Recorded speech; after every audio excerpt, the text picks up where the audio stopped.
I grew up playing soccer. I was just talking about it the other day. So I grew up playing soccer back at home. Played soccer up until I left Canada. I left Ghana to come to Canada. Growing up in Ghana, it was so different how like things work. Like back home, like the teachers could like, they got a free right to even like beat you. They could like whip you, right? It was the funniest thing. Like back home, you don't argue with the teacher. The teacher say something, like word goes. You don't argue with the teacher because like if you did bad on a test, you got beat. You were late for class, you got beat. Late for school, you got beat.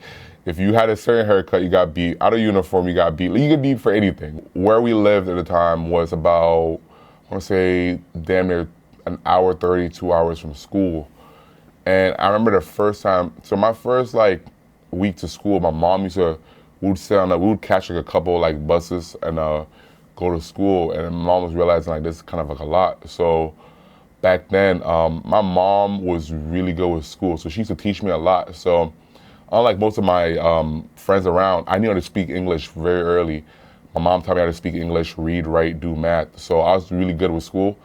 So it wasn't hard asking my mom asking the teachers like, hey, like, can you guys take my son in so he could keep coming to school? And the teachers really liked me. I remember my teacher, Mr. Dasman, that was his name. He was like, yeah, I'll take him. Like, you know, he's very good in school. Once my teacher like left the school, I had to almost stop going to school. So it's about a close to a year period where I wasn't going to school at all, which is what kind of prompted my dad into making a decision that, okay, like, my son needs to come live with me because I can't have him not going to school. The school I went to was called St. Roch, so they had something called Get Ready program. It was for the freshmen to come get acquainted with school.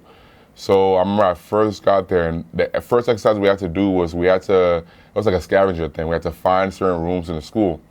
So one of the rooms I had to go find was the athletic room. So boom, we pop up to the athletic room, and the coach, Coach Majoros, he sees me. He's like, hey, you ever thought about playing football? I'm like, I don't know what football is. You talk about football, like, because back home we call football, like soccer is football. So I was like, you talking about soccer? Like, he's like, no, like football, American football. I'm like, nah. He's like, well, see, you're big enough. You should come try out. Like, the first year was kind of like a struggle, just trying to learn positions, trying to learn things. So we had a really good team back then. You heard of Joshua Palmer from the Chargers. Yeah, we were high school teammates back then. It's a couple players. My boy Malik Straker, he plays for Arkansas State right now. My boy Terrell Richards got drafted number 1 overall to the CFL. My boy Retson, he got hurt, but he had some D1 offers. So for a Canadian team, we had some guys. That might go down as probably like the greatest like collection of football players that the school has ever seen because everything go right. Hopefully I could join the guys in the league. Those guys, they already grew up playing football, so like seeing them kind of like gave me motivation. I wanted to be like at their level, so it pushed me to work. Then the first time I played was that summer after the 11th grade year. I still didn't know football like I should have, but just having the physicality, being like built to the part, it gave me the ability to be able to go on and make the transition to Taft and play there. So that was like the introduction to football for me. Both of my parents have never seen me play. Wow. Yeah, they have never seen me play football before. Which is gonna be so funny. Like it's so funny just to say that like there's a chance your son could even go to the NFL and we haven't even seen him play. So I mean, they just figure I'm pretty good because they're like, okay, you got a full scholarship, so okay, you must be doing something good, at least. My dad be trying to talk to me about football. He doesn't really know much about football. He grew up watching soccer. He was more of a soccer guy. So he try to tell me advice on like what to do with football, and I'll be looking at him like, Dad, I'm already kind of like past that. We're a couple levels ahead of that. Like. But it's just always good to speak to my parents about my experiences playing football and stuff. But they've never seen me play.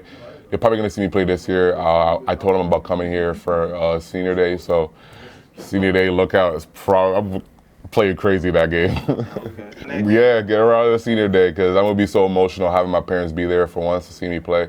It's going to mean a lot to me. Coming from Canada, from Ghana to Canada, from Canada to here, it's just been a whole bunch of just making it, just always finding a way. I've always moved in life with like kind of like an underdog mentality. Growing up from where I was from, like I didn't grow up with a lot of things. I had to kind of like just like get it. Like so, for me, it's like I'm always gonna be grateful and like appreciative of what's happened. But like I can't say I'm totally surprised because when I decided to like really invest myself into football, I started sitting down, going on my way to make sure I learn football, learn things within my position, learn things out of my position. It just, what's next? Like, and the only question I'd ask myself is, did you try your best? Did you go your hardest? And that's what I'm doing this year. I'm doing everything I could do to put myself in a good position to go and just find a way to get it done.